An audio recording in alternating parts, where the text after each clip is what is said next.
नमस्कार, दिन भर की बड़ी खबरों में आपका स्वागत है। मैं हूं शिवानी। आज की खबरों में बात होगी खामनेई की मौत पर पूरे देश में सड़क पर मुसलमान, अमेरिकी दूतावास पर टूट पड़े लोग, भड़की कांग्रेस की और ईरान के समर्थन में खुलकर उतरा रूस। भारत में पेट्रोल डीजल सोने की कीमतों में लगेगी आग की। वहीं अचानक क्यों एक्टिव हुए चिराग पासवान, 19 विधायकों की बुलाई बैठक की। साथ ही ईरान का इसराइल पर घातक पलटवार, अमेरिका ने पकड़ा माथा की। और खबर के अंत में बात होगी बीजेपी के बागी की बम्पर जीत, झारखंड में तगड़ा झटका की। इसी के साथ आज दिन भर की सभी बड़ी और प्रमुख खबरों को जानेंगे विस्तार से। उससे पहले एक नजर सुर्खियों पर।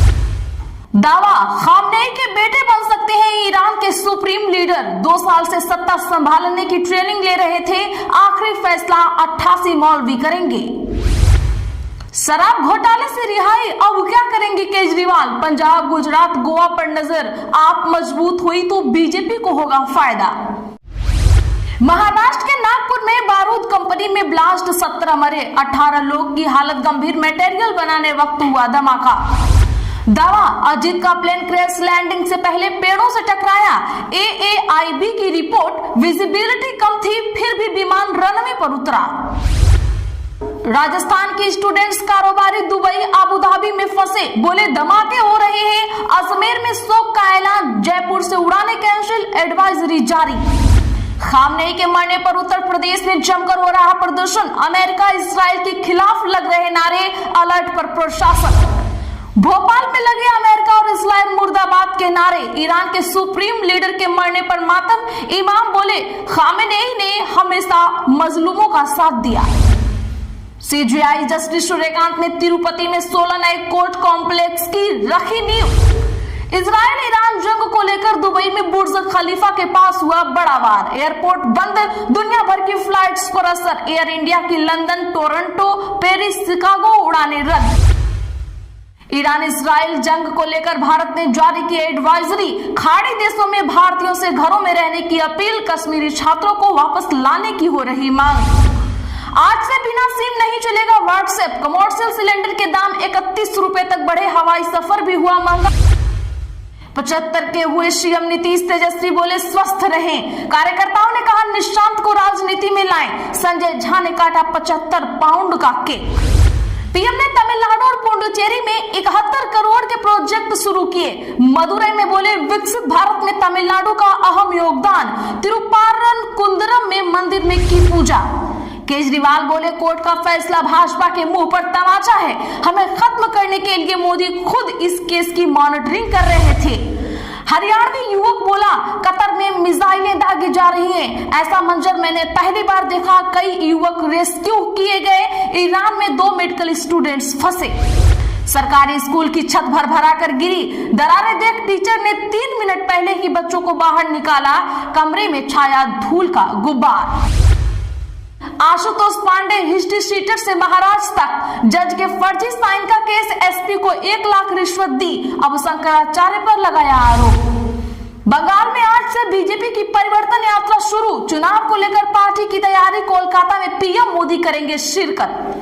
महाकाल दर्शन पर जजिया कर, संध्या सदन आरती की 250 रुपए की फीस पर भड़की कांग्रेस। चलिए जानते हैं अब बड़ी और प्रमुख खबरों को विस्तार से। उससे पहले वीडियो को लाइक करें, साथ ही आपसे रिक्वेस्ट खबरों को आखिर तक जरूर देखें। खामनेई के मरने के बाद शिया समुदाय सड़कों पर उतरा, ईरान में डेथ टू अमेरिका के लग रहे नारे। बता दें कि इसराइल और अमेरिका की संयुक्त कार्रवाई में ईरान के supreme leader Ayatollah Ali Khamenei मर चुके हैं। इसके बाद ईरान की सड़कों पर लोग मातम मनाते दिख रहे हैं। लोगों ने डेथ टू अमेरिका और डेथ टू इजराइल के नारे लगाए और जवाबी कार्रवाई की मांग की है। भारत में भी शिया समुदाय के लोग खामनेई के मरने पर विरोध कर रहे हैं और सड़कों पर उतर चुके हैं। श्रीनगर, लेह, लखनऊ से प्रदर्शन की तस्वीरें सामने आई हैं। खामनेई की मौत पर वर्ल्ड नेता और मीडिया का आया रिएक्शन, रूस ने हमले को बताया गलत। रूस ने इस हमले को गलत बताया है। उधर फ्रांस, जर्मनी और ब्रिटेन ने ईरान से बातचीत का रास्ता चुनने को कहा है। इस संघर्ष पर जानिए दुनिया भर के नेता और वर्ल्ड मीडिया का रिएक्शन क्या आया है, जिसमें डोनाल्ड ट्रंप ने सोशल मीडिया ट्रूथ पर कहा, इतिहास के सबसे क्रूर लोगों में से एक खामनेई अब मर चुका है। यह न केवल ईरान के लोगों के लिए एक इंसाफ है, बल्कि उन महान अमेरिकियों और दुनिया के कई देशों के लिए, उन लोगों के लिए भी न्याय है जिन्हें खामनेई और उनके खून के प्यासे गुंडों ने मारा या अपंग किया था। वहीं जर्मनी के चांसलर फ्रेडरिक मर्ज ने कहा, ईरान के लोगों को अपनी किस्मत का फैसला करने का पूरा हक है। जर्मन सरकार इस समय अमेरिका, इस्राइल और इलाके के दूसरे साथियों के साथ लगातार संपर्क में है। सरकार इस क्षेत्र में शांति और सुरक्षा व्यवस्था बनाए रखने के लिए पूरी तरह प्रतिबद्ध है और साथ ही इजराइल की सुरक्षा को लेकर अपनी बात पर कायम है। वहीं ईरान के दोस्त रूस ने इन हमलों की कड़ी निंदा की है। रूस राजदूत वासिली नेबेंजिया ने चेतावनी दी है कि ईरान पर हुआ यह हमला क्षेत्र में तनाव बढ़ा चुका है और यह सीमाओं के बाहर भी फैल सकता है। वहीं फ्रांस के राष्ट्रपति इमैनुअल मैक्रो, जर्मनी के चांसलर फ्रेडरिक मर्ज और ब्रिटेन के पीएम कीर स्टारमर ने एक साझा बयान में ईरान से बातचीत का रास्ता चुनने को कहा। वहीं ओमान के विदेश मंत्री बद्र अल बुशैदी ने एक्स पर लिखा, मैं बहुत निराश हूँ, चल रही गंभीर और सक्रिय बातचीत को एक बार फिर बिगाड़ दिया गया है। इससे ना तो अमेरिका को कोई फायदा होगा और ना ही दुनिया में शांति आएगी। वहीं सऊदी अरब से बहरीन, यूएई, कतर, जॉर्डन और कुवैत पर ईरान के जवाबी हमलों की निंदा की है। उन्होंने इसे ईरानी आक्रामकता बताते हुए कहा कि वे अपने पड़ोसी देशों के साथ मजबूती से खड़े हैं और उनकी सुरक्षा के लिए हर संभव मदद को तैयार हैं। पेट्रोल डीजल 10 से 12 रुपए तक हो सकते हैं महंगे। सोना 30,000 रुपए बढ़कर 1,90,000 तक जा सकता है।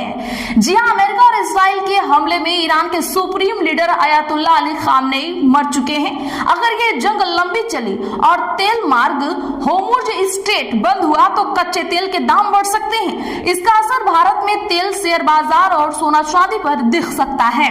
पहले बता दें कि दिल्ली में पेट्रोल 95 रुपए लीटर से बढ़कर 105 रुपए तक पहुंच सकता है। वहीं डीजल 88 रुपए से बढ़कर 96 रुपए तक जा सकता है। इसकी वजह यह है कि भारत अपनी जरूरत का 90% तेल आयात करता है। इसमें से करीब 50% क्रूड होर्मुज के रास्ते आता है। एक्सपर्ट का मानना है कि अगर ईरान इस रास्ते को ब्लॉक करता है तो इंटरनेशनल मार्केट में कच्चे तेल की सप्लाई घट जाएगी और कीमतें 100 से 120 रुपए डॉलर प्रति बैरल तक पहुंच सकती है।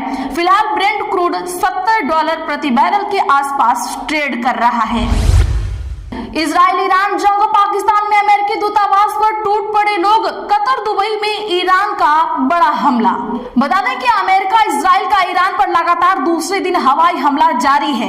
ईरान भी इजराइल पर और मिडिल ईस्ट के 9 देशों में मौजूद अमेरिकी सैन्य ठिकानों पर एयर स्ट्राइक कर रहा है। पाकिस्तान के कराची में हजारों शिया मुसलमानों ने खामनेई के मरने के खिलाफ सड़कों पर प्रदर्शन किया। इजराइल अमेरिका के खिलाफ नारे लगाते हुए प्रदर्शनकारियों ने अमेरिकी दूतावास में घुसने की कोशिश की।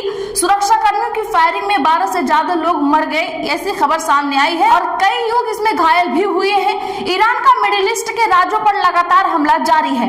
आज सुबह से कतर, दुबई, अबू धाबी में मिसाइल, ड्रोन से अटैक हो रहे हैं। कतर में मौजूद भारतीयों ने हमले के वीडियो भी शेयर किए हैं। इधर मिडिल ईस्ट में बिगड़ते हालात के चलते central board of secondary education ने मिडिल ईस्ट के देशों में 2 मार्च से होने वाली कक्षाओं 10वीं और 12वीं की बोर्ड परीक्षाएं स्थगित कर दी हैं।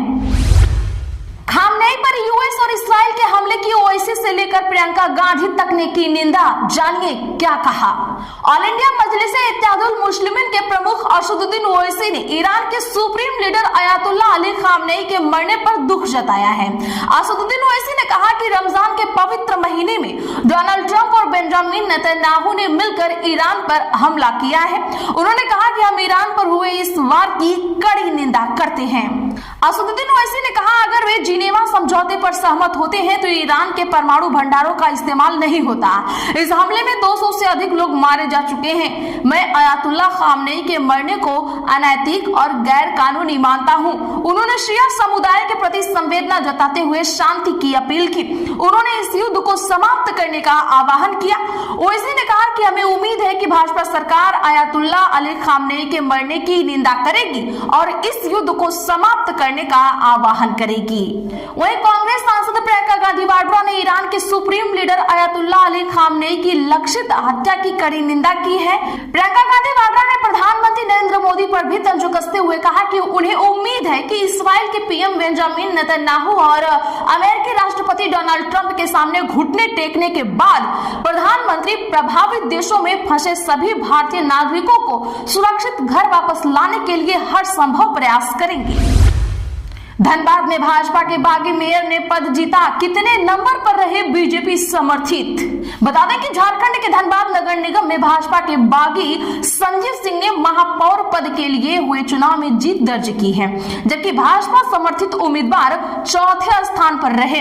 आज एक अधिकारी ने यह सब जानकारी दी। अधिकारी ने कहा कि शुक्रवार सुबह शुरू हुई राज्य के सभी 48 शहरी स्थानीय निकायों के लिए मतों की गिनती शनिवार रात धनबाद नगर निगम के परिणामों की घोषणा के बाद संपन्न हो गई।